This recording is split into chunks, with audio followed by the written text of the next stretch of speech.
The clink of silver cutlery echoed across the long, empty dining room table. 12 chairs, all vacant, except one. Daniel Whitmore sat at the head, a plate of untouched grilled salmon in front of him, the aroma mixing with the faint scent of leather and lemon polish. The chandelier above cast warm light on his sharply tailored navy suit, flawless, like everything else in his life. Everything except the silence. He looked at his phone again. Nothing. No calls. No messages. Not even a calendar alert. It was his birthday. A sigh escaped before he could stop it. He loosened his tie, not from discomfort, but from habit, ritual, really. The last time he celebrated this day, his wife was still alive. And now, year after year, he chose to forget it rather than feel it. But one person hadn't forgotten. From somewhere upstairs, a soft patter of feet interrupted the hush. Then came the unmistakable voice of his daughter, bright, unfiltered, and full of unbreakable hope. "Daddy?" Daniel turned as Sophie tiptoed into the room in her pajamas, clutching her favorite stuffed rabbit. Her blonde curls were tousled, her green eyes wide. She was 6'2", perceptive for her age, too patient for her heart. "Hey, sweetheart," he said, softening as she approached. "What are you doing out of bed?" "I was waiting to say happy birthday." She climbed onto the nearest chair and rested her chin on the table's edge. "Did you get any presents?" Daniel smiled faintly. "Just seeing you is the best gift." Sophie tilted her head. "That's what you say when you didn't get anything." He chuckled. For real this time, the sound cracking through the room like a window finally opened. "You got me." "Good," she said, satisfied. Then, after a beat, "But I have an idea." He raised an eyebrow. "Oh, I think you need a mommy." Daniel blinked. Sophie pressed on, her small voice steady. "You're always so lonely, and busy, and tired, and your birthday has no cake or balloons or—" He opened his mouth, but she wasn't finished. "I met someone today, in the park. Her name is Maya." She was sitting on a bench, sad, but she smiled when I hugged her. Daniel leaned forward. "You talked to a stranger?" She wasn't scary. She was pretty, and she listened. Sophie shrugged. "And she said she didn't have a job." Daniel's brows knit. "Sophie, we've talked about not walking up to people you don't know." She hugged me back. The room fell silent again, this time thick with something unnamed. Guilt? Longing? Fear? She asked me why I was sad, Sophie continued. And I told her. I said, "My daddy is so lonely. Can you be my mommy at his birthday party?" Daniel's heart stopped. "Sophie, I didn't mean to be bad," she said quickly, sensing his shift. "But she was nice, and she made me feel warm. Like when mommy used to brush my hair slow at night." He looked at his daughter, his anchor, and his mirror, and realized she'd said something he couldn't. He was lonely, not for noise or attention, but for someone who saw him, not the CEO, not the founder of Whitmore Technologies. Just Daniel, a man who lost more than he admitted and buried it beneath polished glass walls and back-to-back investor calls. "Where is she now?" he asked, voice barely above a whisper. "At the park," Sophie said. She was eating a sandwich on a bench by the fountain. Daniel sat back, rubbing a hand over his face. "I see." Sophie leaned closer. "You could find her. Invite her to your party." "I don't have a party." "You could. Tomorrow. You always have one for work people. Why not have one for heart people?" He stared at her. "What are heart people?" he asked, amused. "People who care about your heart, not just your job." She smiled. "I think Maya is one." Daniel didn't answer. But the idea settled into his chest like a stone in a pond sinking, then spreading ripples. 2 blocks away, beneath the moss-draped oaks of Forsyth Park, Maya Sullivan wrapped the last half of her sandwich and stuffed it into her purse. The evening air was cooling, brushing her cheeks with just enough chill to remind her she had nowhere to be. No job, no classroom of children to welcome tomorrow, no parents to call, no boyfriend waiting with takeout and a glass of wine. She had plans once. Then life, as it often did, changed them without asking permission. But that little girl, Maya hadn't expected to cry. Not from the hug, but from what came after. The child's words, simple, raw, cut through her like light through stained glass. "My daddy is so lonely. Can you be my mommy at his birthday party?" Maya had smiled at the time, deflecting with kindness, not knowing the ache would follow her home like a song stuck in her chest. She gathered her things and stood, brushing crumbs from her coat. Somewhere in the dark, a violin played, probably one of the local buskers near the square. The melody was mournful, and Maya, without fully knowing why, began to cry. She didn't sob, just quiet, contained tears that slipped down as her breath caught. It had been months since she let herself feel anything this deeply. Grief, maybe. Regret, definitely. But underneath it all, an echo of something she hadn't dared name. Hope. Her phone buzzed, jerking her back. A message from an unknown number. "Hi, this is Daniel Whitmore. My daughter met you today at Forsyth Park. I'd like to talk." Maya stared, the cold air suddenly feeling sharper on her skin. Then a second message came through. "Would you come to a small birthday gathering at our house tomorrow? For Sophie's sake. She hasn't stopped talking about you." She reread the texts, then slowly sat back down on the bench, hands trembling slightly. This was crazy, wild, emotional, and for the first time in a long time, she wasn't sure that was a bad thing. She typed back, "If it's really just for Sophie." "Yes." Her phone vibrated again immediately. "Thank you. Address coming soon. It would mean a lot. To both of us." Maya closed her eyes, the violin in the distance carrying the tune of something she hadn't felt in years. A beginning. If you enjoyed this video, comment 1 to let me know. If not, comment 2. Your thought mattered to me either way. Daniel stood at the foot of the staircase, staring at the screen of his phone as if it had betrayed him by coming alive. She'd said yes. He wasn't sure why he'd expected a different answer. Maybe he assumed she'd ignore it, file it away under another weird rich guy, and move on. But no, Maya Sullivan had agreed to come. For Sophie. For him? He didn't know. He pocketed the phone and rubbed the back of his neck, where the tension had settled like a knot of questions. He'd invited a stranger to his home, one his daughter met on a park bench. He could already hear the headlines in his mother's voice. Impulsive, dangerous, embarrassing. Annabelle Whitmore wasn't a woman who liked surprises. The soft knock at the front door interrupted his spiral. "Mr. Whitmore?" Charlene Brooks peeked in from the foyer. "Everything's set for tomorrow," caterers confirmed. "Florists delivering early." Daniel blinked. "Already?" "It's your birthday," she said gently.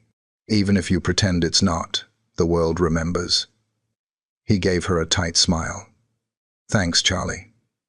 She lingered in the doorway, eyes knowing. "Sophie told me about the woman." He raised an eyebrow. "Did she?" She said she hugged her. Said she smelled like warm cookies and smiled like bedtime. Charlie stepped into the room now, folding her arms. And she told her she was sad. That takes something special. Most grown women don't show cracks in public.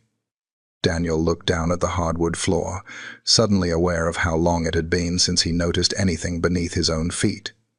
"I just texted her," he said. "Maya. She's coming tomorrow." Charlie smiled faintly. "Well, that'll make Sophie's day." She started to walk away, then paused, glancing back at him. "You know," she said, "you don't have to be lonely just because you're successful. You don't win anything by doing everything alone." With that, she disappeared down the hallway, leaving Daniel with her words, heavy and quiet. He sat down on the edge of the staircase, elbows on knees, and exhaled a breath that felt years overdue. The next morning was filled with activity. the kind that buzzed through the house like static. Caterers arrived at 9 a.m., rolling in trays of shrimp and mini quiches. White tulips lined the porch railing. The backyard was being transformed into something out of a southern bridal magazine. Strings of soft lights, linen-covered tables, candles in glass jars. It wasn't the party Daniel would have chosen, but he let Sophie help plan it, and she insisted on a grown-up tea party with sparkle. He'd agreed on the condition there would be no tiaras involved. As he adjusted his cufflinks in the mirror, he spotted Sophie's reflection behind him, standing in the doorway in a pale blue dress with lace sleeves and her hair curled into soft waves. "You look beautiful," he said. She beamed. "I feel like a marshmallow." He laughed. "A very elegant marshmallow." "Is she coming?" Sophie asked, serious now. Daniel turned. "She said she is." Sophie nodded, then walked over and straightened his tie like she'd seen her mom do in old pictures. "Don't be nervous." "Who says I'm nervous?" "You've fixed your tie 4 times. Caught." He bent down, kissed her forehead, and whispered, "Thank you for the reminder." She skipped out of the room, and Daniel checked his watch. 1:12 p.m. Guests would arrive in less than an hour. And somewhere out there, Maya was getting ready. Maya stood in front of her closet, staring at the handful of dresses that hadn't been worn since before the world shifted sideways. She didn't own anything fancy, certainly nothing that screamed CEO's birthday party. But Sophie hadn't asked for fancy. She'd asked for presents. That thought grounded her. She reached for a soft, floral wrap dress she used to wear on parent-teacher nights. It felt like herself, not a version of her, not a projection, just Maya. She brushed out her hair, applied light makeup, and paused at the mirror. She didn't look rich or polished, but she looked warm, like someone you could talk to, someone who listened. When she arrived at the Whitmore house, the gate clicked open automatically after she pressed the call button. The driveway curved like a question mark toward a home that looked like it belonged in a magazine. Brick exterior, white columns, the kind of house that had history in its bones. She parked at the far edge, turned off the engine, and sat for a moment, hands on the steering wheel. Then the front door opened, and Sophie came running. "Maya!" she shouted, her voice like music against the quiet afternoon. "You came!" Maya stepped out just in time to catch her in a hug. "I told Daddy you would." Maya smiled. "I said I would, didn't I?" Sophie pulled her toward the porch. "Come meet everyone. Daddy's inside." He made lemonade, and it's fancy, with mint and everything. The house was buzzing with soft chatter, clinking glasses, jazz music floating from invisible speakers. Daniel stood near the patio doors, talking to a couple dressed in business casual. When he saw Maya, his words caught. She looked different in daylight. Not sad, not worn, just honest. Something about her presence softened the room. "Maya," he said, stepping forward. "Glad you made it." "I almost didn't," she replied honestly. "Oh?" She shrugged. "Felt like stepping into a world I don't belong to." His smile faded into something more thoughtful. "I know that feeling." They stood there for a beat too long, words hanging like ripe fruit. Then a voice cut through. "Well, who's this?" A woman approached, elegant in a tailored dress and pearls. Her hair was immaculately styled, her posture razor-sharp. Daniel said, clearing his throat. "This is Maya Sullivan, a friend of Sophie's." Annabelle Whitmore extended her hand, cool and polite. "Ah, the mystery woman." Maya shook it. "Just Maya. No mystery." Annabelle's smile didn't quite reach her eyes. "I see." Daniel shifted uncomfortably. "Excuse us for a moment." He gestured toward the garden. "Can I show you something?" Maya nodded, grateful for the escape. They stepped outside into the soft sunlight, the garden blooming in whites and greens. It was quiet there, away from the hum of guests. I'm sorry about that, Daniel said. She means well, in a traditional sort of way. I've met traditional before, Maya said. It usually wears pearls. Daniel laughed. I didn't mean to make things complicated, she added. You didn't. He stopped near a table, decorated with mason jars and flickering candles. I did, he admitted. By inviting you. By not knowing why I wanted to. Maya looked at him. Why did you? He was quiet for a moment. Because my daughter smiled in a way I haven't seen in years, he said. And because I wanted to know what kind of woman makes a 6-year-old feel that safe. Maya didn't know what to say.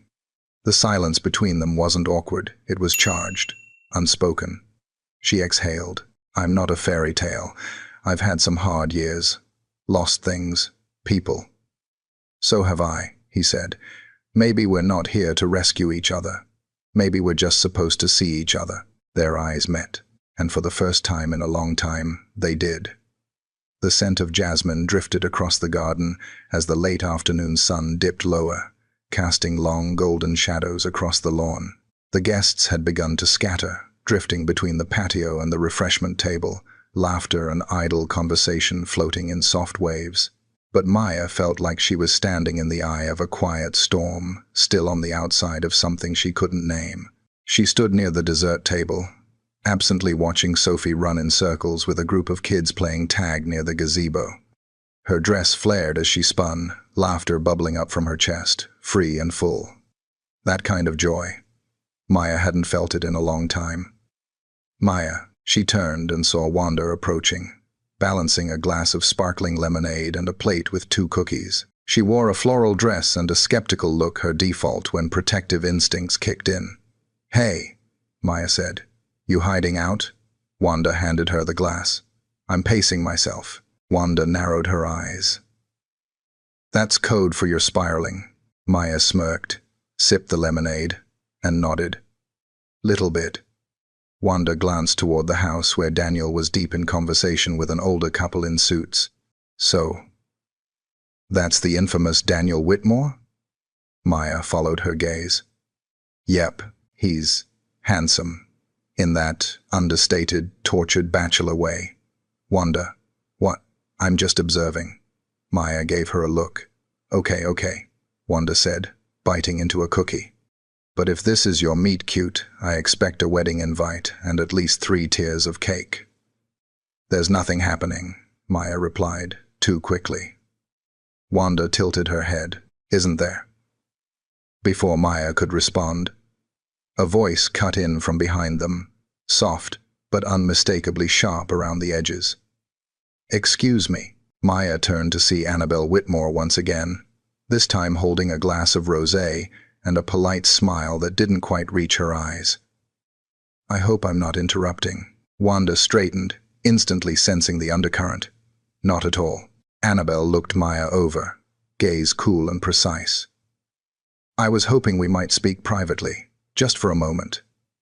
Maya hesitated, but curiosity won. She gave Wanda a reassuring glance and followed Annabelle a few steps toward the edge of the patio, where the noise from the crowd thinned. You've made quite the impression today, Annabelle said, gesturing toward the yard. Sophie's been glued to your side. She's a wonderful child, Maya replied carefully. Easy to love. Annabelle studied her for a beat.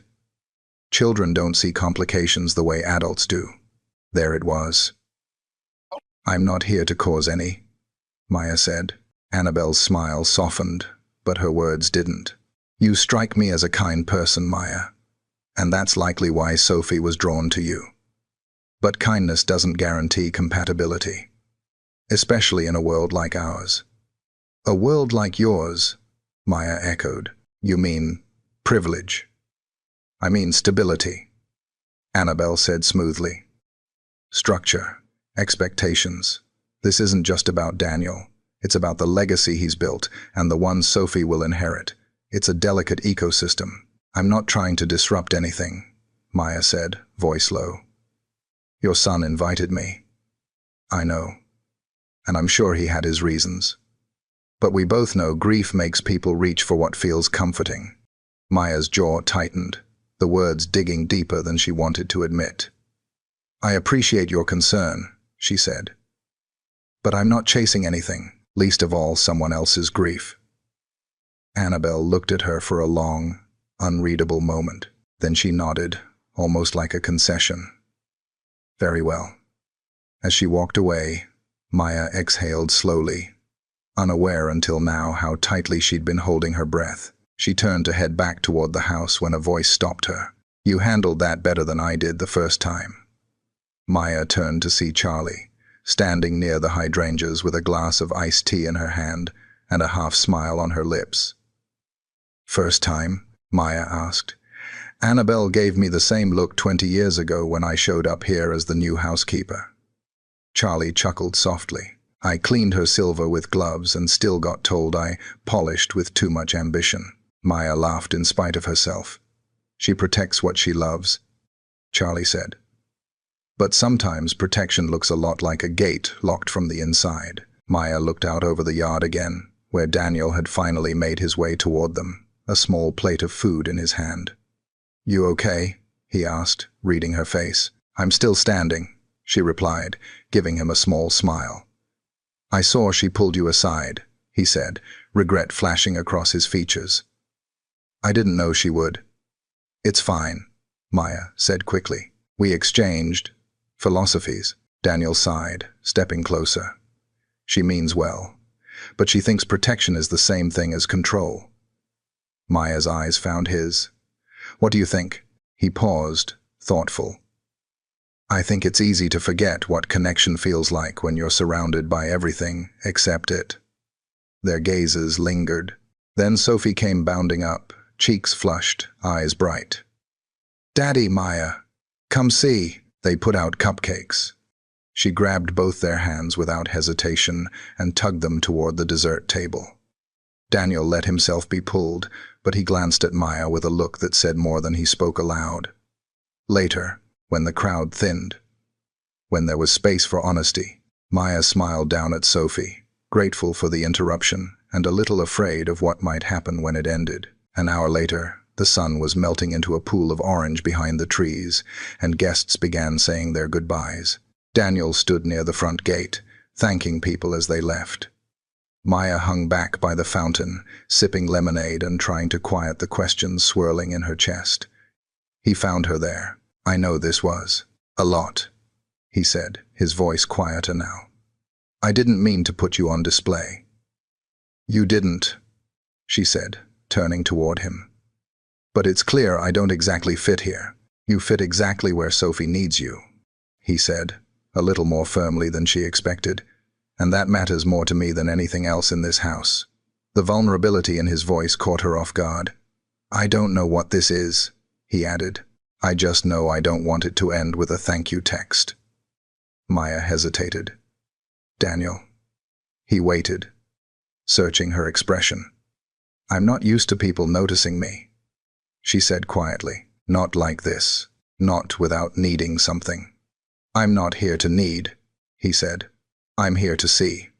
The moment stretched between them, fragile, tentative, and trembling with possibility. And then Sophie ran up again, grabbing Maya's hand. "Will you tuck me in, please?" Daniel started to speak, but Maya gently cut in. "Not tonight, sweetheart. But I'll see you soon, okay?" Sophie pouted. "Promise." Maya knelt, brushing a curl from Sophie's face. "Cross my heart." And in that small, gentle exchange, Daniel saw it again, the thing he hadn't even known he was looking for. A beginning. Quiet, unscripted, real. If you enjoyed this video, comment 1 to let me know. If not, comment 2. Your thought mattered to me either way. The morning air was cool and still, like the hush that settles before a storm. Not one of thunder and lightning, but the kind that rolls through quietly, changing everything it touches. Maya sat on the back porch of her small rented cottage, a steaming cup of tea in her hands and 1,000 thoughts in her chest. Her phone buzzed beside her for the 3rd time that morning. Another text from Wanda, another, You okay? She hadn't answered yet, because she wasn't sure. The party had ended hours ago. The lights packed away, the laughter fading like echoes in a hallway. But something lingered. Daniel. That look he gave her before she left, like he was still holding a question in his mouth, too big to say out loud. It had stirred something deep, and dangerous, and deeply unfinished. She closed her eyes, the warmth from her mug grounding her, barely. And then her phone rang. Not a text this time. She glanced down and saw the name, Daniel Whitmore. Her breath caught.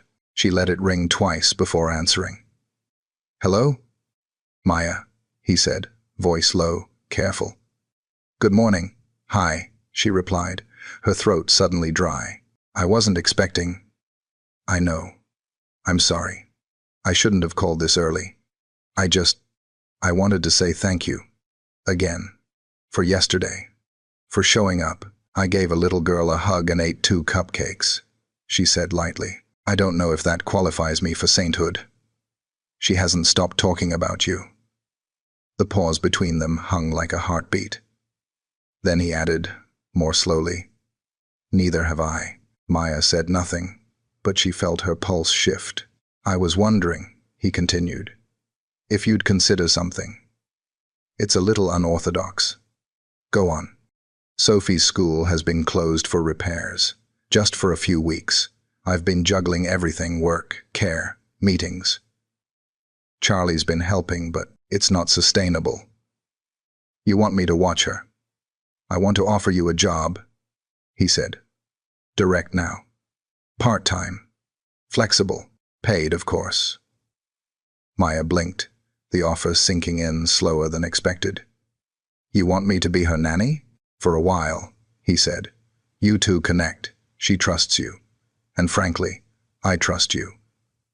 Her hand tightened around the mug. Daniel, I'm not sure that's a good idea.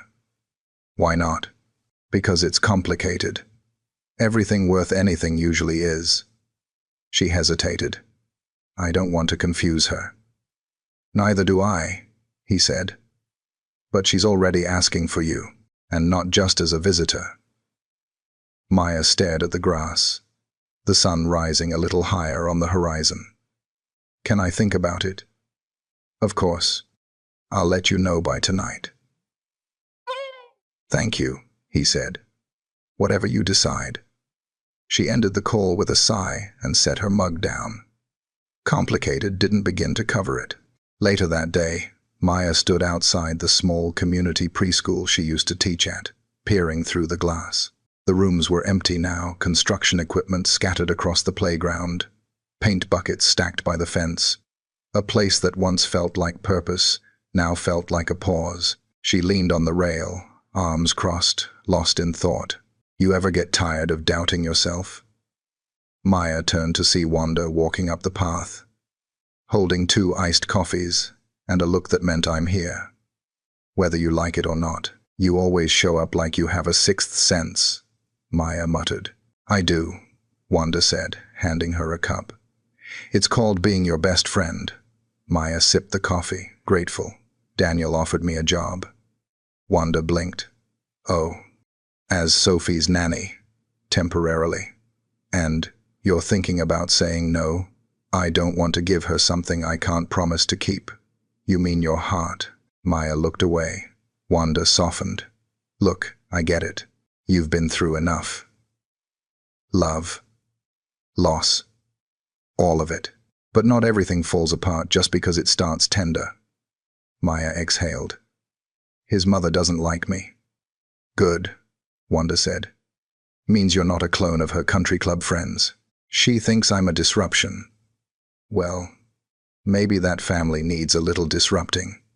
Maya smiled in spite of herself. You could help Sophie. You already are. And Daniel? He's not a broken man, just a lonely one. Maya thought of his voice on the phone, how careful he sounded, like someone offering a match near an open window. Would I be walking into something I can't walk back from? She asked. Wanda looked at her, serious now. Probably. But maybe that's the point. That evening, as the light faded over Savannah and the wind turned warm, Maya stood on Daniel's porch, her hands tucked into her cardigan pockets. The door opened before she knocked. He looked surprised, but only for a second. "I didn't expect you so soon. I wanted to tell you in person." He stepped aside, letting her in. The house smelled faintly of vanilla and something roasted comfort and warmth. Sophie's voice echoed faintly from the living room, where she was coloring. Maya looked at Daniel. "I'll take the job." A slow smile broke across his face. "You will? But I have conditions." He nodded. "Name them." "I won't lie to her. If this starts to feel like too much for her or for me, I'll say so." "Of course. And this stays about her." His smile faltered slightly. "You mean, not us?" "There is no us, yet," he said gently. She met his gaze. "Let's not go there." "Fair enough." He offered his hand. Not a shake, not quite a touch, just an agreement in the air between them. She took it, briefly, and just like that, everything changed. Again. From the hallway, Sophie's voice called out, "Maya, come see what I drew." Maya followed the sound, her heart thudding quietly in her chest, steps leading her into something she couldn't name but couldn't walk away from either. Not anymore. Monday morning, sunlight streamed through the kitchen windows, casting a soft glow over the marble countertops and the faint trail of pancake batter dotting the stovetop.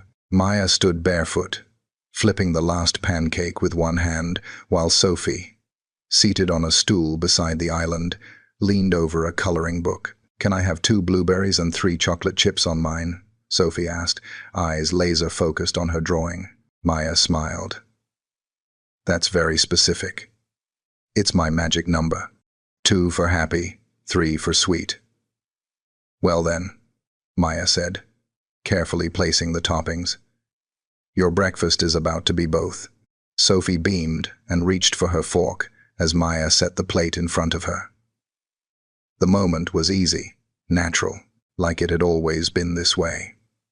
Daniel watched from the doorway, unnoticed for a beat. He leaned against the frame, coffee in hand, taking in the scene. The laughter, the soft hum of Maya's voice as she helped Sophie sound out a new word. The way the kitchen, usually quiet and sterile in the mornings, now felt like something alive. "You're up early," Maya said without turning, as if she'd sensed him. Daniel stepped into the room, couldn't sleep. "Too much thinking? Too much gratitude," he said, half joking. She glanced at him over her shoulder, something soft flickering in her eyes. "Coffee?" she offered. He held up his mug, already on it. They shared a smile, quiet, private. Sophie didn't notice, too busy decorating her next pancake like a canvas. Daniel walked over, poured himself another half cup, then leaned on the counter across from her. "So, how's day 1 of this new job treating you?" he asked. Maya raised an eyebrow. "Your daughter's a tough boss. Demands sugar and sparkle before 8 a.m. He chuckled. "She gets that from her grandmother." Maya's face faltered just slightly at the mention of Annabelle. "Speaking of, is she going to be stopping by?" "Not if I can help it." "Daniel, I mean it," he said, voice firmer now. "This house is ours, Sophie's. Yours, while you're here. She's a guest at best. I won't have her making you feel like a stranger." Maya paused, absorbing his tone. "Thank you," she said softly. Before anything else could be said, Sophie looked up with syrup-sticky lips. "Can Maya come with us to the garden later?" Daniel glanced at Maya. "We're going to the greenhouse this afternoon. They're delivering the new citrus trees." Maya hesitated. "I wouldn't want to intrude." Sophie shook her head. "It's not intruding. It's helping." Daniel smiled. "She's right." Maya looked between the two of them, heart warming at the invitation, at the way Sophie already saw her as part of something that didn't need to be labeled. "Okay," she said. I'll come. The greenhouse at the edge of the Whitmore property was tucked behind a row of willow trees and a white fence that had weathered decades of Savannah storms. It was quiet there, removed from the formality of the house. A sanctuary, built in glass and green. Daniel pushed open the side door, holding it as Maya and Sophie stepped in. Maya's breath caught. Inside, the air was humid and sweet, and sunlight filtered through the glass ceiling in warm shards, dancing across the leaves. Rows of potted herbs lined one side.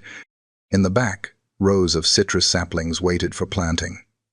"This is beautiful," Maya said, her fingers brushing a lemon leaf. "My mother started it," Daniel said. "But after my father passed, she stopped coming here. I kept it going." "It feels sacred," Maya whispered. He nodded. "I think that's the word I was looking for."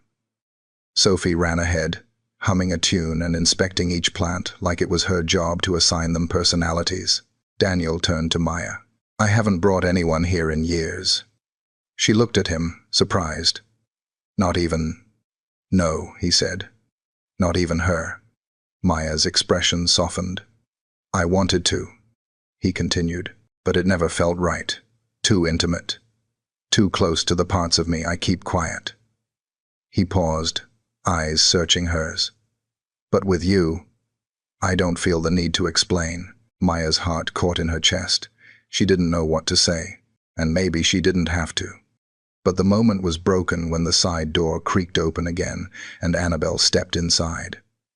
Sophie ran to her instantly. "Grandma!"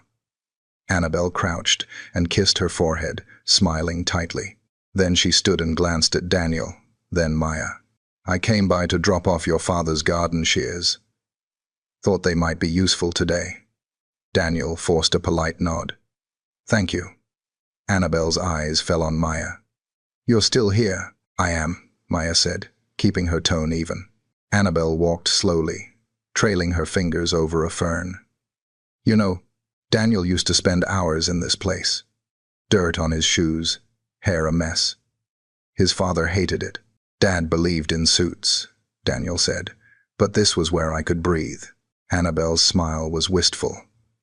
"Your wife never liked the greenhouse, said it made her allergies flare." Daniel's jaw tightened slightly. "She avoided it, and she avoided me," Annabelle said, almost like a memory, almost like a warning. Maya stayed silent. Annabelle turned to her. "Just be careful, Maya. The more sacred the space, the more damage it does when someone walks out of it." The air turned colder, despite the warmth. Daniel stepped forward. "That's enough, Mother." But Maya spoke first. "I understand," she said quietly. "But I'm not walking anywhere." Annabelle blinked, as if caught off guard. Maya looked at Daniel, then Sophie. "This is about her," she said, "and the way she looks at me like I'm already someone worth staying for." Daniel's eyes didn't leave hers. Annabelle studied Maya for a long beat, then gave a stiff nod and walked toward the exit, her heels tapping against the stone floor. When the door shut behind her, Sophie turned to Maya, confused. Why was Grandma being weird? Maya crouched beside her.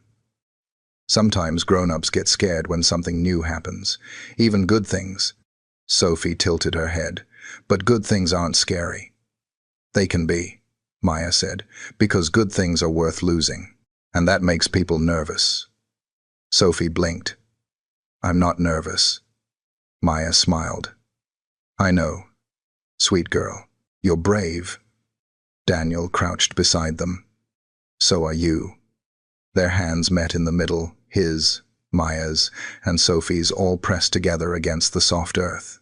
And though no promises were spoken, something unspoken grew between them, something not unlike the young saplings lining the greenhouse wall, delicate, rooted, and reaching for the light. It started with a song. Soft, unexpected. Maya was folding Sophie's tiny clothes in the laundry room when she heard the gentle melody drifting through the hallway. Piano keys, hesitant at first, then surer, like someone finding a voice they hadn't used in a long time. She paused, a shirt still in her hands. Then she followed it, down the hall, past the quiet study, toward the living room. And there, in the soft golden light of late afternoon, Daniel sat at the baby grand piano, his fingers grazing the keys like they were fragile glass. Maya stood quietly in the doorway, watching him. He didn't see her at first. He was lost in the music. Not showy, not practiced, just honest. A slow, aching tune that made her chest feel too full. When he finally lifted his eyes and saw her, he stopped mid-note. "I didn't mean to interrupt," she said softly. "You didn't," he replied, hands still on the keys. "I didn't know you played." "I don't. Not well. Just when I can't sleep." "Is that often?" He gave a tired smile. "Lately." Maya stepped into the room, her footsteps slow against the wood floor. "It was beautiful." "I was playing for her," Daniel said, nodding toward the stairs. "Sophie. Sometimes she says the music helps her fall asleep when she's anxious." Maya's brows knit together. "Is she anxious tonight?"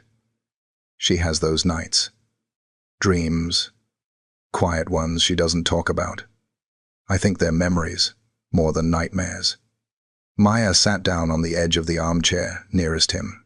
"How often does it happen?" Daniel looked down at the keys. "More than I admit to myself." She nodded slowly, letting the weight of that settle. "I didn't realize how much she carried," she said. "She's so light when she laughs, like she floats." Daniel's voice was barely above a whisper.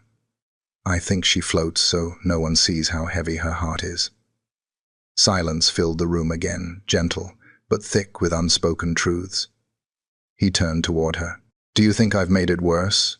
All this, wealth, structure, hired help, formality." Maya's eyes softened. "I think you've done your best to give her a soft place to land, but not a place to rest," he said. "Not really." "She rests with you," Maya said. "I see it. She trusts you. But she still needs something you can't buy." He looked up. "You." Maya swallowed hard, the word catching her off guard. Daniel leaned back on the bench, his fingers curling over the edge. "I think you're the first breath we've both taken in years." She looked away, heart thudding so loudly it drowned out the quiet hum of the house. "I'm scared," she admitted. "Of me? Of what happens if this isn't real? Or worse, if it is?" He didn't rush to answer. Instead, he let her words land. Settle. Then, slowly, he stood, walked over, sat on the coffee table across from her, close but not touching. "I know it's fast," he said, "and I know it's strange, but when you're lost for long enough, you don't need time to recognize shelter. You just know it." Maya blinked, tears prickling unexpectedly. "You talk like you're the one who needs saving." He gave a soft laugh. "Maybe I do. But I'm not asking you to save me. Just stay. For now." Their eyes met, held. Then, from upstairs, a faint cry. "Sophie." Maya stood first, already moving. Daniel followed. When they entered Sophie's room, the little girl was sitting up in bed, clutching her stuffed rabbit, eyes wide. "Hey, Peanut," Maya said gently, crossing to her. "Bad dream?" Sophie nodded, bottom lip trembling. Daniel sat on the other side of the bed. "Want to talk about it?" Sophie shook her head. Maya sat down and pulled her into her arms. "That's okay. We don't have to talk. We can just breathe." Together, they sat, Maya holding her close, Daniel rubbing small circles on her back. After a long pause, Sophie spoke, voice small. "I dreamed Mommy left again." Maya closed her eyes, holding the girl tighter. "I tried to call her, but she didn't answer. And the sky got really dark." Daniel's jaw clenched, but he kept his voice steady. "Safe, sweetheart. You're not alone." Sophie looked up at Maya. "You won't leave, right?" Maya's voice cracked. "Not if you want me to stay." I do, Sophie whispered. Daniel's eyes met Maya's across the bed. There was something breaking open between them. Not a crack, not a wound, just space. Space for something real to grow. Maya gently tucked Sophie back into bed, smoothed her hair, and sang a quiet lullaby, one she hadn't sung in years. Her voice trembled at first, but the longer she sang, the steadier it became. Sophie's eyes fluttered shut, her breathing slowed. Daniel watched Maya, as if seeing her for the first time. When the song ended, they stepped out of the room in silence and closed the door softly behind them. In the hallway, neither spoke at first. Then Daniel said, "I haven't heard that song since. I don't know. Since my mom sang it when I was sick." "It's the only one I remember all the way through," Maya replied. "I used to sing it to my students when they were scared." He nodded slowly. "You carry people well." She smiled faintly. "Until I break." He stepped closer, voice low. "Maybe this time you don't have to carry it all." Her breath caught again. He reached up slowly and tucked a loose strand of hair behind her ear. His fingers brushed her cheek, light as air. But then she stepped back. "I should go," she said, not unkindly. He didn't stop her. "Will you be back tomorrow?" he asked. She nodded. Yes. That word held more weight than any confession, because it wasn't a promise she made out of obligation. It was one made out of choice. And as she walked down the staircase and into the warm southern night, Daniel stood in the hallway and let his heart do something it hadn't done in a very long time. The morning fog still clung to the edges of the lawn as Maya stepped onto the Whitmore porch, clutching a paper bag of fresh pastries and an anxious flutter she hadn't quite shaken since last night. It wasn't the lullaby or Sophie's dream that stayed with her. It was Daniel. The hallway. The way he'd touched her cheek like she was something rare, something fragile and full of worth. She wasn't used to being looked at like that, not with intention, not with tenderness, and definitely not with hope. The door opened before she knocked. "Maya," Daniel said, surprised, his shirt sleeves rolled up and his tie half done. "You're early." "I brought breakfast," she said, lifting the bag. "And nerves." He chuckled. "Well, the kitchen's a safe place for both." She followed him in, the air already warm with the scent of coffee and lemon-scented wood polish. The house always smelled like memory, like something still trying to be a home. "I hope I didn't wake Sophie," Maya said, setting the bag on the counter. "She's still asleep. Had a better night." "Good." Daniel took the pastries from the bag, laid them on a plate. "You didn't have to do this." "I wanted to." She hesitated. "Honestly, I needed the distraction." He paused, looking up. "From what?" She exhaled slowly. "From thinking too much about last night." Daniel leaned against the counter, arms crossed. "I've been thinking about it too, and I'm not sorry." Maya looked down, unsure what to do with the part of her that wanted to run and the part of her that wanted to stay more than anything. Before she could respond, the doorbell rang. "You expecting someone?" She shook her head. He walked to the front door and opened it. Maya followed a few steps behind, curiosity pushing her forward. Standing on the porch was a woman Maya hadn't seen before, mid-30s, impeccably dressed in a navy pencil dress and heels too high for a Tuesday morning. Her hair was sleek, her smile was strained. "Hi, Daniel," she said. "I know, surprise." Daniel blinked. "Heather?" Maya stopped cold. Heather, Sophie's biological mother. Heather stepped forward, her perfume trailing behind her like a signature. "I was in town for a conference and thought maybe I could see her, just for a few minutes." Daniel's jaw worked silently for a moment. "You didn't call. I wasn't sure you'd pick up." Maya instinctively stepped back, giving them space, but Heather noticed her. "And you are?" she asked, her tone cool. Maya opened her mouth, then paused. "She's Sophie's nanny," Daniel said quickly. Heather's eyes narrowed slightly. Hired help? Daniel's expression tightened. She's more than that. Maya stayed silent, her heart thudding. Heather glanced past them, into the house.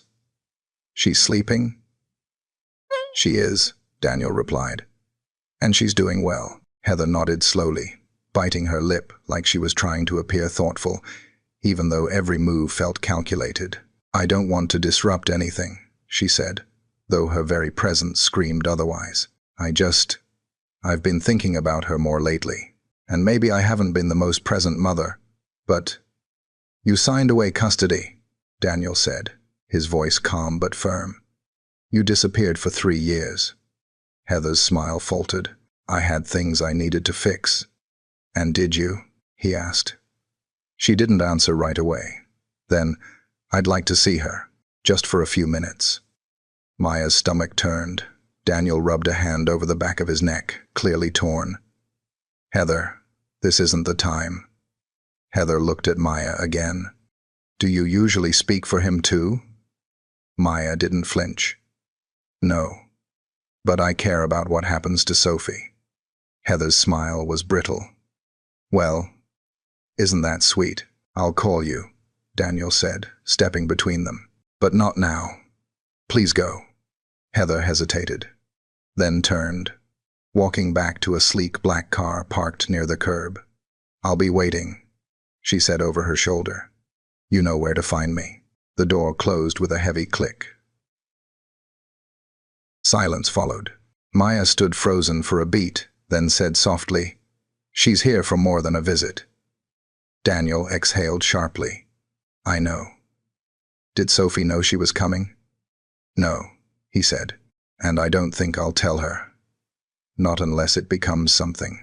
She has every right to feel confused, hurt. I know, he said again, this time quieter. And if Heather tries anything, I'll protect Sophie. Maya nodded slowly. This changes things. Daniel looked at her. For us? For all of us. She stepped away, her arms wrapped around herself now, voice trembling just slightly. I won't be part of a triangle, she said. Or a maybe. You're not. But I could be, she said. If she stays, if she pushes. Daniel stepped closer. Maya, you have to be sure, she said. Not about me, about Sophie. About what you're willing to fight for. His voice broke. I am. Then prove it. She walked past him, toward the staircase. I'll check on Sophie. He watched her go. Every step, feeling like a challenge he hadn't expected but suddenly needed to rise to. Because Maya wasn't just someone passing through. She was someone building a space in their lives that couldn't be filled with money or obligation. She was the part they didn't know they were missing. Until she was already there. And now, someone else had returned, threatening that space with memories and unfinished guilt. Daniel stood in the hallway, fists in his pockets, eyes on the door. This wasn't just about custody. This was about love, and who truly deserved to stay. The afternoon air was heavy with stillness, like the world had paused just enough to let emotions settle and rise in their own time. Maya stood at the edge of the garden, her hands deep in the soil, pulling weeds from the herb bed that Sophie had started last week. She wasn't avoiding Daniel. Not exactly. But the silence between them, after Heather's visit, felt louder than any argument they could have had. She needed the earth, the grounding, the quiet. Sophie's laughter floated from the other side of the yard where she was chasing a butterfly with Charlie, the ever-patient groundskeeper who'd been part of the Whitmore estate longer than most of the furniture. Charlie, bless him, had a way of keeping things light, and Maya appreciated that more than she could say today. Basil's thriving, came a voice behind her. She turned slightly and saw Daniel, sleeves rolled up again, tie gone, a soft expression in his eyes. It's the only one I haven't accidentally overwatered, she said, trying to keep it breezy. He stepped closer, watching her fingers gently move the soil. You always do that. What? Lead with humility when you should lead with pride. Maya's hands stilled. She looked up at him. Daniel, if you're here to talk about this morning. I am. She stood slowly, brushing dirt from her palms. Look, he said, voice low and steady. I should have told you Heather was a possibility. I just didn't think she'd actually show up. She's not just a possibility anymore, Maya said. She's real, and she's not going away quietly. No, he agreed. She won't. And if she tries to come back into Sophie's life for good? Daniel ran a hand through his hair. Then I fight. Maya's eyes searched his. Do you think she deserves a second chance? He didn't answer right away. His silence spoke volumes. I think she regrets, he finally said. But regret doesn't equal readiness. And Sophie's not an experiment. Maya nodded slowly, but her next words came from deeper. And what about us? He looked at her sharply. If you're pulled into a legal storm with Heather, I don't want to be the reason someone thinks you're distracted or unstable. You're not a distraction, Maya. You're an anchor. Her breath caught. I need you to know something, he continued, before Heather left, before all the chaos. I didn't believe in second beginnings. I just thought we survived what we could and lived with the rest. And now? Now I'm looking at you, and I'm thinking maybe life still has a little mercy left in it. Her throat tightened. You say things like that, and I forget how to be careful. Then don't be. Their eyes locked, and for a moment, nothing else existed, just the sound of the wind, Sophie's distant laughter, and the weight of almosts hanging between them. But before either could take a step closer, a voice interrupted. I hope I'm not interrupting. Maya turned to see Annabelle standing by the garden gate, dressed impeccably as always, her gaze unreadable. Daniel straightened. Mother, I just came from a luncheon with the Harpers, Annabelle said, stepping into the garden like she owned it. You remember Madeline, Sophie's godmother? What about her? Daniel asked, already wary. She saw Heather. Said she was in town for good this time. Renting a place near Forsyth Park. Maya's stomach dropped. She's staying? Daniel said, his voice tight. So it seems, Annabelle replied, and she's being very social about it, asking about school districts, playgrounds. She even mentioned the word reunification. Daniel muttered under his breath. Maya looked away.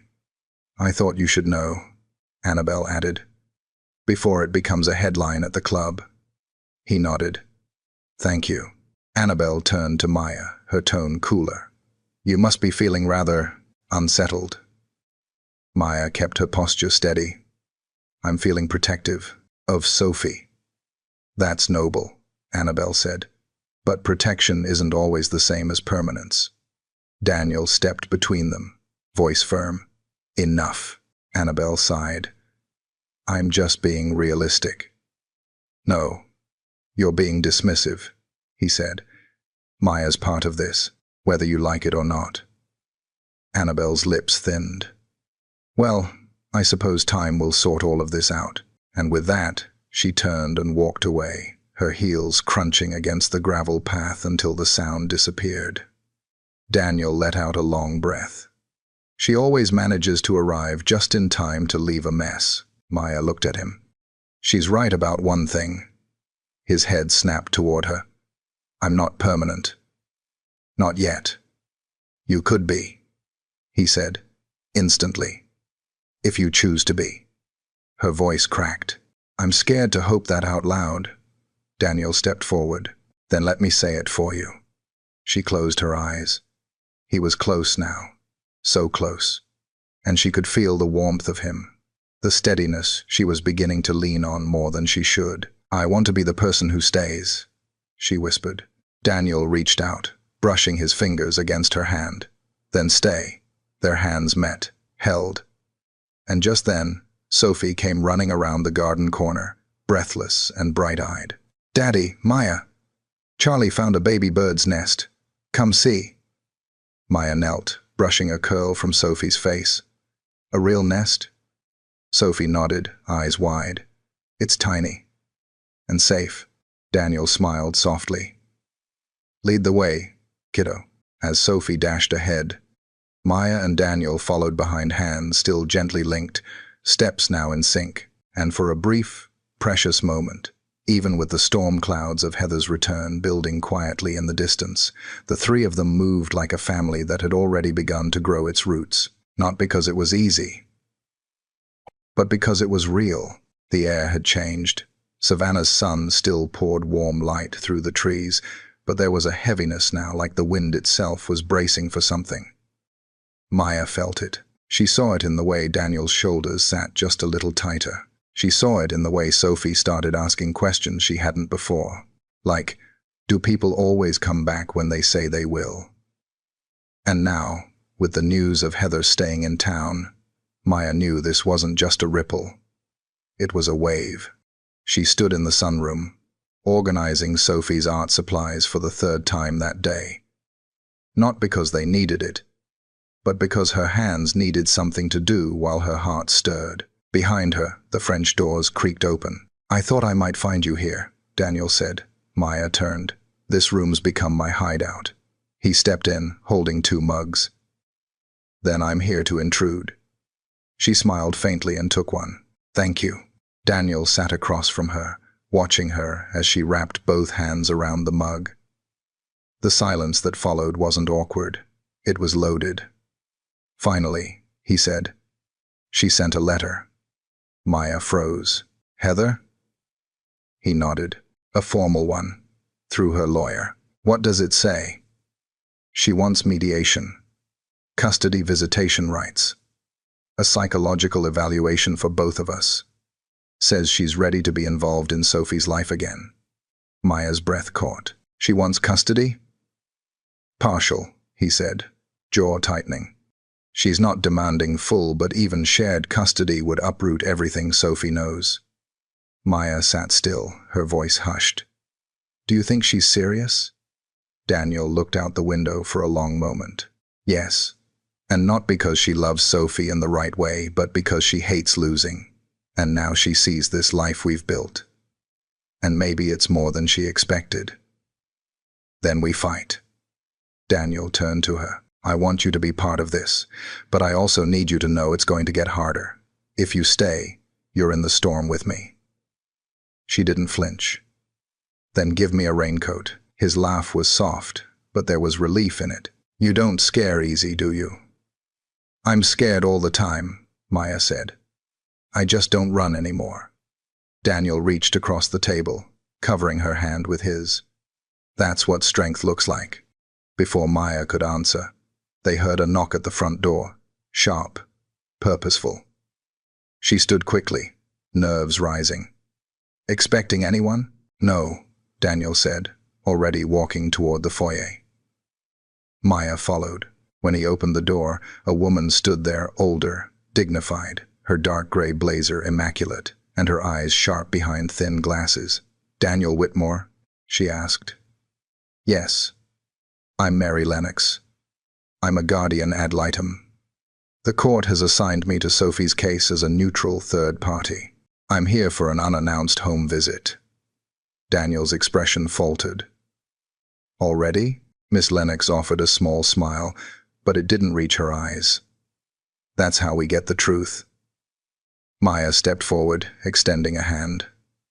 "I'm Maya Green. I care for Sophie during the week." Miss Lennox took her hand, firm and cool. "You're the nanny?" Maya hesitated, then nodded. "Yes." "And more?" the woman asked, already stepping inside. Daniel cleared his throat. "She's part of our family. Sophie sees her as a safe adult." Miss Lennox nodded once, already scanning the entryway. "May I speak with Sophie?" "She's in the playroom," Maya said, motioning toward the back hall. "I'd like to speak with her alone." Maya looked at Daniel. He gave a reluctant nod. As Miss Lennox disappeared down the hall, the silence in the entryway stretched taut between them. "I wasn't ready for this," Daniel muttered. "Not today." Maya touched his arm. "No one's ever ready to have their life judged by a stranger." "But it's not just my life," he said. "It's hers. Everything she's built here could be questioned." Dismantled, Maya looked up at him. Then let's show them what we've built. They waited. 20 minutes passed like hours. When Miss Lennox returned, Sophie was not with her. She's finishing her drawing, she said. We had a good chat. Daniel raised an eyebrow. And? I'm not at liberty to share assessments this early, she said. But I'll say this, Sophie is very articulate, thoughtful, and she feels safe. Maya let out a breath she hadn't realized she was holding. Whoever's caring for her, it is doing it with love. Daniel nodded. Thank you. Miss Lennox gave a tight smile. I'll be in touch with my full report within the week. Good day. As soon as the door closed behind her, Maya sagged against the nearest wall. Okay, she whispered. That was intense. Daniel looked at her, that flicker of something deep and worn in his eyes. You were perfect. I was terrified. Exactly. And you still showed up. He crossed to her slowly, gently, brushing a curl from her cheek. I think that's what love really is. Maya looked up at him. Showing up, even when you're afraid. She nodded. Then I'm here. He leaned in, close enough that she could feel his breath on her skin, close enough that if either of them moved just 1 inch. But a small voice interrupted them. I finished my picture. They turned to see Sophie holding up a crayon drawing. It's us, she said proudly. Maya stepped forward. Can I see? Sophie nodded. It's me and Daddy and you in the garden. Maya knelt. You even got the basil. Sophie grinned. Because it's your favorite. Daniel looked down at them, at Maya's hand, gently resting on Sophie's back, at the way his daughter lit up in her presence, and he realized that no matter how many officials came knocking, or how many documents Heather tried to file, this was family.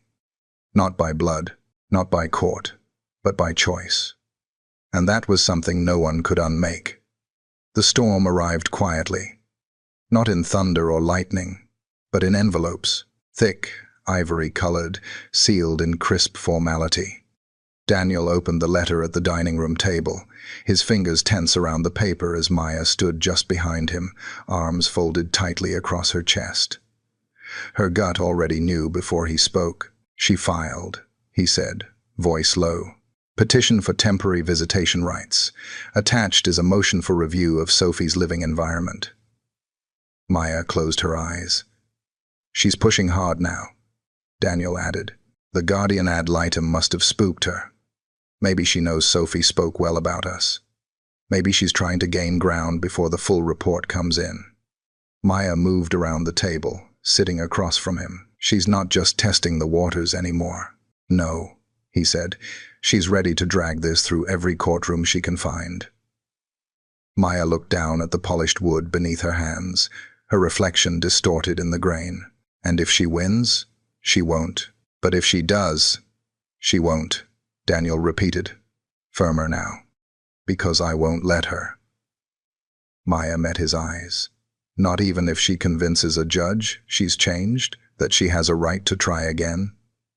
Daniel exhaled slowly. She may have a right to try. But that doesn't make her right for Sophie. They sat there for a moment in silence, letting that land. Then Maya asked softly, What happens now? I meet with my attorney this afternoon, Daniel said. We start building the formal case. They'll want testimony, character references, a full evaluation of Sophie's stability. She's stable because of you, Maya said, because of this home. Daniel hesitated. And because of you, her heart thudded. You think I matter that much? He leaned forward. I think you might be the reason she's smiling again. Maya looked away, emotion threatening to break the careful stillness she'd managed to keep all morning. Then I'll do whatever it takes. I'll stand in front of anyone. I'll tell them exactly what this little girl means to me. Daniel reached for her hand across the table, holding it gently. I never thought I'd say this, he whispered. But I'm not scared of losing the case. I'm scared of losing you in the middle of it. Maya's voice cracked. You're not going to lose me. His fingers tightened slightly. "Promise me." "I'm not going anywhere, Daniel." And she meant it. But even promises couldn't stop what came next. By late afternoon, the media had caught wind. It started with a local blog, one of those whispery online gossip columns that thrived on drama, especially when it came wrapped in old Southern money. By evening, it was on the Savannah Daily's front page. IRS returns. Mother of Whitmore child files for custody in surprise comeback. There was a photo of Heather smiling wide at a recent charity event. Nothing about her 3-year absence.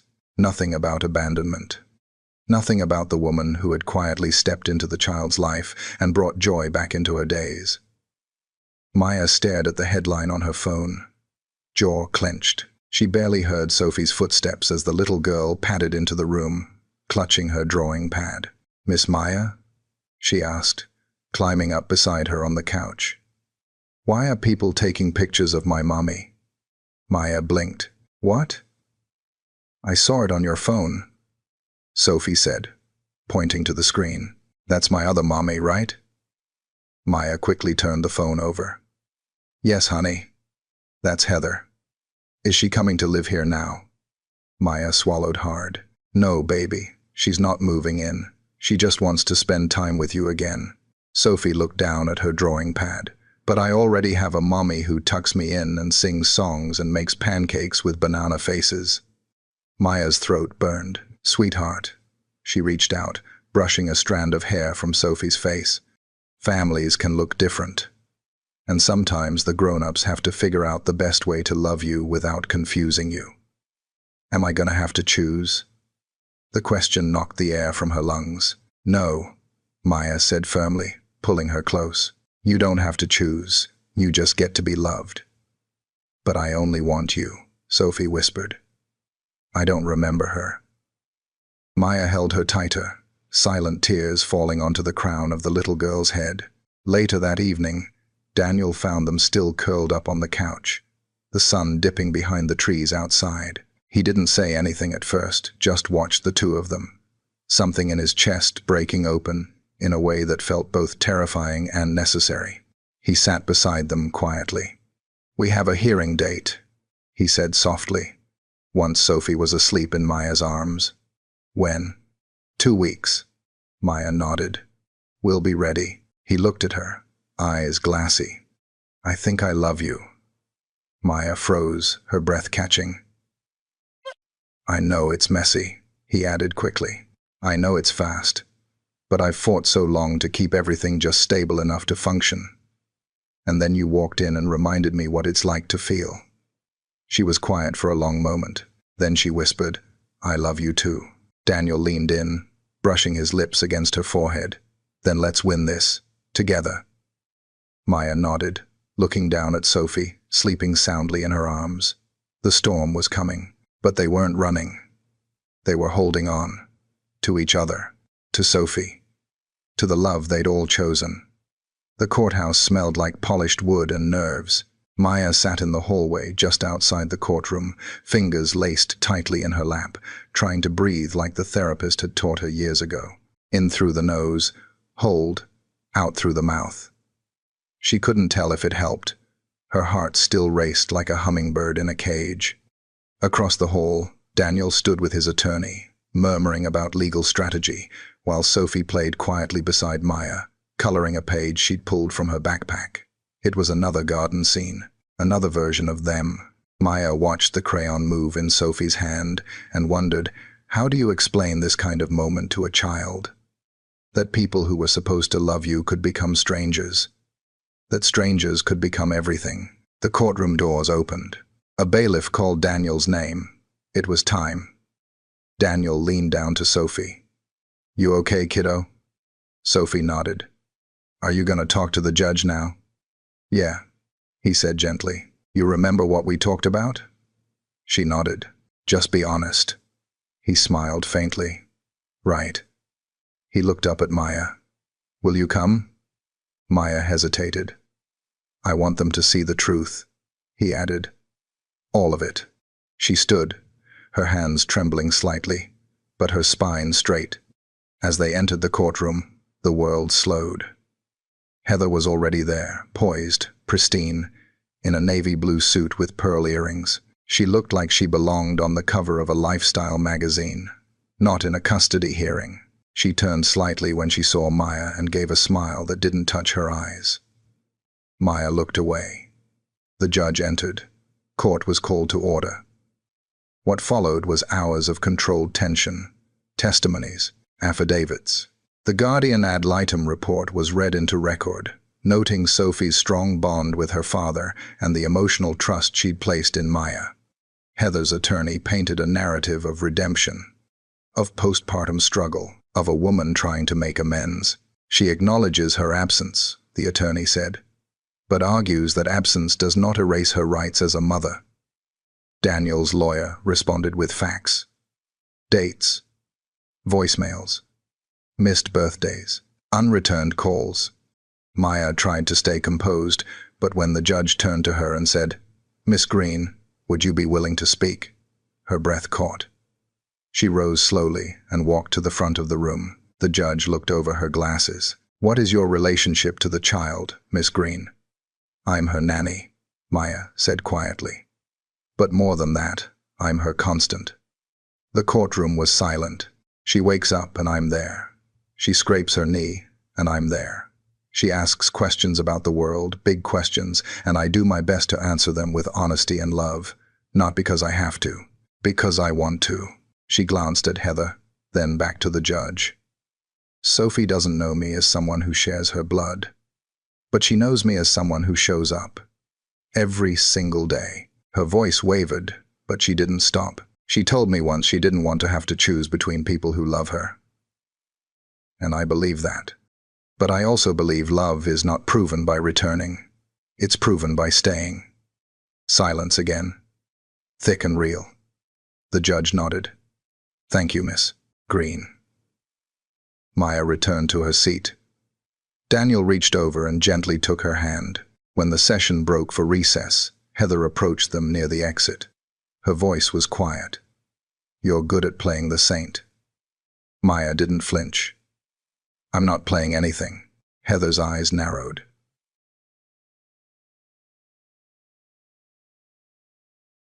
"This isn't over." Maya looked at her directly. "You're right. It's not. Because Sophie isn't a prize. She's a little girl with a heart that bruises easy. So if you really want to love her, start by not breaking it again." Heather blinked but said nothing. Maya turned away.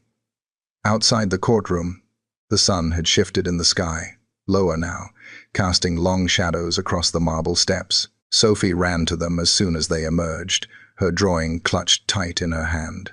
"I made one for the judge," she said brightly. "It's a garden with 3 people and a dog. Do you think she'll like it?" Daniel knelt to eye level with her. "I think it'll remind her exactly what matters." And for the first time that day, Maya exhaled fully. The storm had hit, but they were still standing.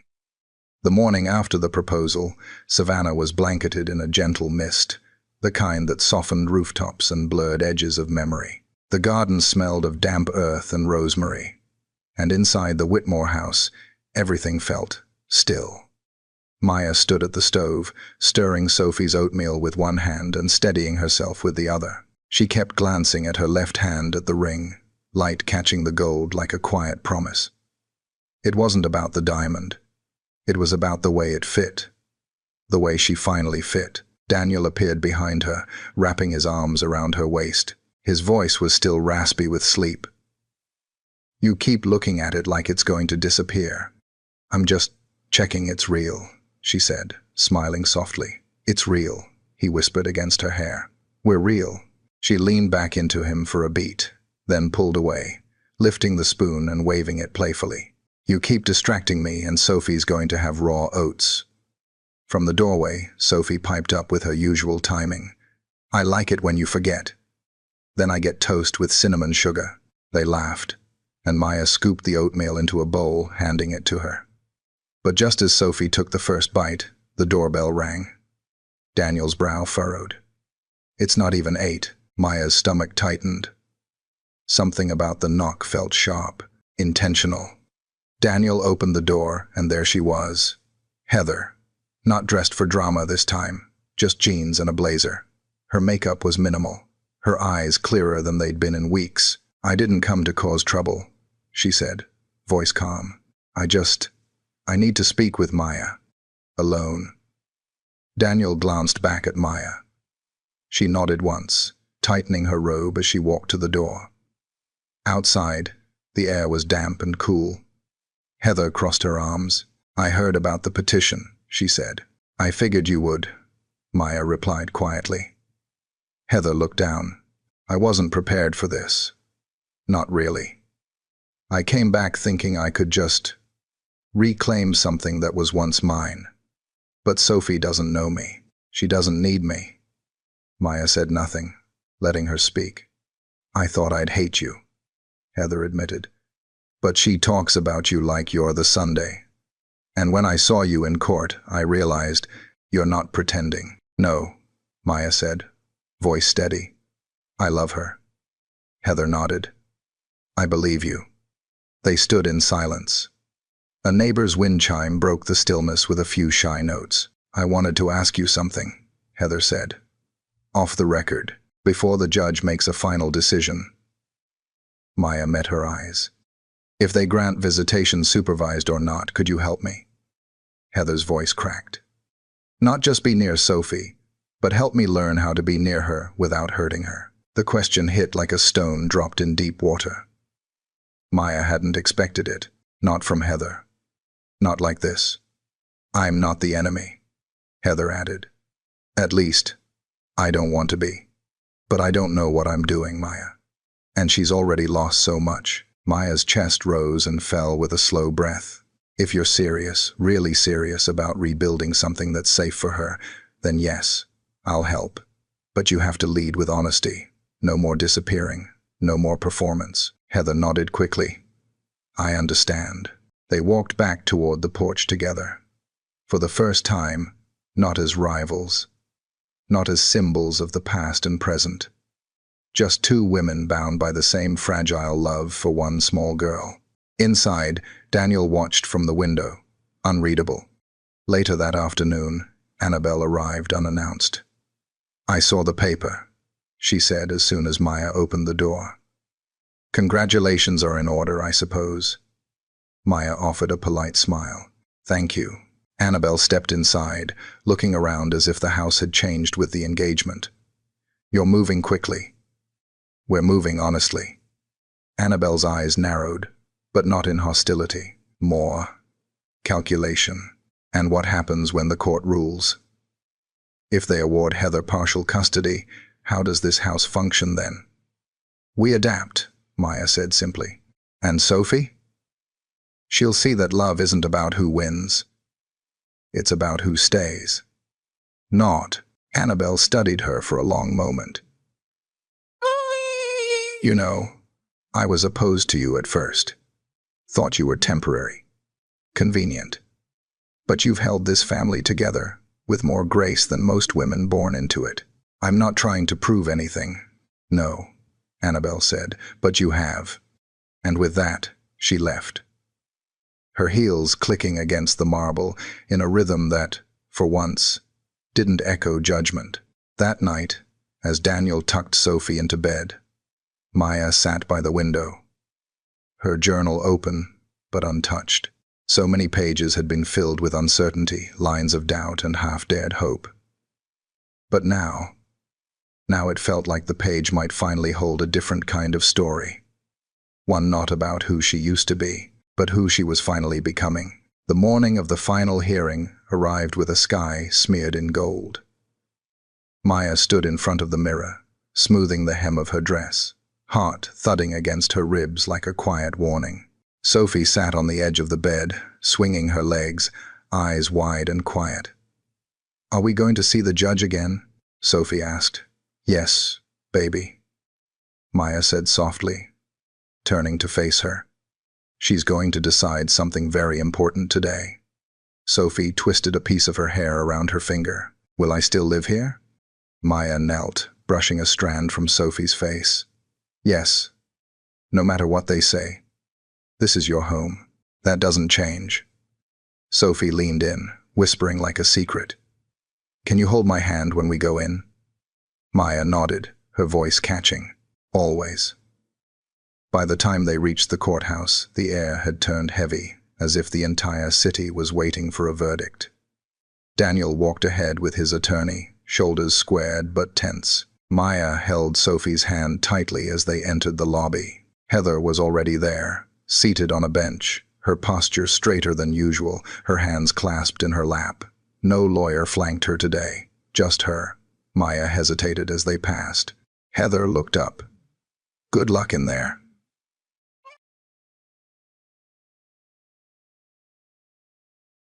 You're not coming in. I submitted a letter, Heather said, to the judge. I asked for supervised visits when Sophie's ready. I thought that would be enough for now. Maya stood frozen for a beat, then nodded. Thank you. Heather offered a soft smile. I meant what I said last time. I'm not trying to rewrite the past. Just hoping for a second chance. Maya squeezed Sophie's hand and walked on. Inside the courtroom, everything felt more still than it had before. No back and forth today. No lawyers debating timelines or testimonies. Just the judge, a few clerks, and a family waiting to see if the pieces they'd built would be allowed to hold. The judge glanced down at the papers in front of her.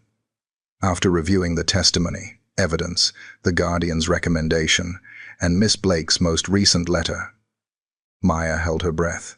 I am granting full physical and legal custody to Mr. Whitmore.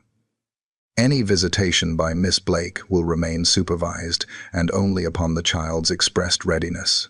Daniel's shoulders dropped like he'd been holding a breath for months. The judge looked up. Additionally, I've reviewed the petition submitted regarding Miss Green's guardianship status. While she is not a biological parent, it is clear to this court she has functioned as one in every way that matters. Maya's hands trembled. Pending standard background checks and procedural clearance, Miss Green will be approved as legal guardian alongside Mr. Whitmore. It took a full moment before Maya could breathe. Sophie squeezed her hand. Does this mean I get to stay with you forever? Maya turned to her, tears already slipping. Yes, my sweet girl, forever and ever. The judge smiled faintly. I believe this court has done something good today. The gavel came down like the softest sound in the world. Later, outside the courthouse, the sun broke through the clouds. Maya stood in the middle of the steps, her face turned to the light, while Sophie ran ahead to hug Daniel. He lifted her high into the air. What do you think, kiddo? Feels official now? Sophie giggled. It already did. Annabelle stood nearby, her arms folded, not cold, just quiet. You did well, she said to Maya. I didn't do it alone. No, Annabelle said. But you were the part we didn't know we needed. Wanda joined them a moment later, carrying a small bouquet of yellow daisies. I know it's not much, but you deserve something sunny today. Maya took the flowers, heart full. You have no idea how much this means. Daniel walked over, wrapping an arm around her waist. We should celebrate. Maya looked at Sophie, who was now chasing butterflies in the courthouse garden. Still, as they made their way down the steps, Daniel leaned in and whispered, Tomorrow, we start fresh. New beginnings, new routines, and a garden to build together. She smiled. And this time, we plant roots deep. Together. Always. And with Sophie skipping ahead, her laughter rising into the sun, they walked toward the car, not just relieved, but changed, not just hopeful, whole. The garden was in bloom, not the curated perfection Daniel once hired people to maintain, but something real wild in places, unruly in the corners, full of soft laughter and muddy knees. Maya knelt beside the raised bed where Sophie was planting marigolds with Wanda's help. The little girl wore overalls 2 sizes too big and a smile that stretched across her face like sunlight. Careful with the roots, Maya murmured. I am being careful. Sophie whispered back with intense concentration. They're babies. You said roots are like their little feet. Daniel leaned in from behind them, brushing dirt off Maya's shoulder. You've got half the backyard under her spell. She has a way of making things grow, Maya said quietly. It had been 3 months since the final ruling. 3 months since the tension began to lift like early morning fog. They were still figuring it out, schedules, boundaries with Heather, the slow dance of co-parenting with grace instead of fear. But the house no longer felt like it was waiting for bad news. It felt like home. Guess what today is? Daniel said, crouching beside Sophie. My half-birthday? She asked, eyes lighting up. Daniel laughed. Close, but also your adoption ceremony. Sophie blinked. But I thought I already lived here. You do, Maya said, brushing a smear of dirt from her cheek. This just makes it official in a way that tells the whole world what we already know. That you're my mummy, Sophie whispered, her voice suddenly soft, reverent. Maya nodded. Forever. Sophie hugged her fiercely, hands still muddy. Later that afternoon, they stood before a judge once more, but this time in a small chamber filled with balloons, flowers, and friends. Wanda sat beside Annabelle, who, to everyone's surprise, wore a soft pink shawl and clasped Maya's hand when they entered the room. I wasn't sure about you, she whispered, but I'm glad I was wrong. Maya blinked fast. Thank you. The judge, a kind-eyed woman in her 60s, leaned over the bench and looked down at Sophie. Do you know why you're here today? Sophie nodded solemnly. Because I asked for a mummy at Daddy's birthday party. And then I found her. The room went still. Even Daniel, composed as ever, wiped at his eyes. The judge smiled gently. Well, I think you made a very good choice. Papers were signed, photos were taken. Applause broke out like a wave when the judge declared it official. Maya Green was now, legally, Sophie Whitmore's mother. As they stepped outside, a breeze carried the sound of church bells through the square. Maya looked up at Daniel, her eyes swimming. Can you believe we got here? He took her hand. I always hoped. But no, I never imagined it would feel like this. Like what? Like peace, he said. Like we're not just surviving anymore. We're living. Sophie tugged at their hands. Are we going home now? Not yet, Maya said. One more surprise. They drove 10 minutes to the edge of savannah, to a quiet patch of land where wildflowers ran free and the oaks arched like open arms. Daniel had bought it weeks ago, but kept it a secret until now. Sophie stepped out first, holding Maya's hand. It smells like the woods in storybooks. Maya smiled. That's kind of the idea. At the center of the clearing stood a small wooden sign. Sophie ran over to read it. Green Whitmore Garden, she read aloud. For every beginning that blooms from love. Maya knelt beside her. We're going to build a community garden here.